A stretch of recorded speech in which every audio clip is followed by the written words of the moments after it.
شروع اللہ کا نام لے کر جو بڑا مہربان نہایت رحم والا ہے۔ مومنو، جب تک تم ان چیزوں میں سے جو تمہیں عزیز ہیں اللہ کی راہ میں خرچ نہ کرو گے کبھی نیکی حاصل نہ کر سکو گے، اور جو چیز تم خرچ کرو گے اللہ اس کو جانتا ہے۔ بنی اسرائیل کے لیے تورات کے نازل ہونے سے پہلے کھانے کی تمام چیزیں حلال تھیں بجز ان کے جو یعقوب نے خود اپنے اوپر حرام کر لی تھی۔ کہہ دو کہ اگر سچے ہو تو تورات لاؤ اور اسے پڑھو، یعنی دلیل پیش کرو۔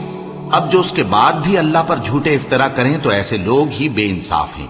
کہہ دو کہ اللہ نے سچ فرما دیا، پس دین ابراہیم کی پیروی کرو جو سب سے بے تعلق ہو کر ایک اللہ کے ہو رہے تھے اور مشرکوں میں سے نہ تھے۔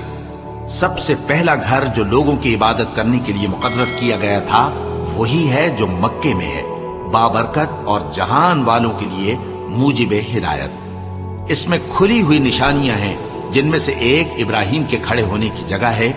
جو شخص اس مبارک گھر میں داخل ہوا اس نے امن پا لیا، اور لوگوں پر اللہ کا حق یعنی فرض ہے کہ جو اس گھر تک جانے کا مقدور رکھے وہ اس کا حج کرے، اور جو اس حکم کی تعمیل نہ کرے گا تو اللہ بھی اہل عالم سے بے نیاز ہے۔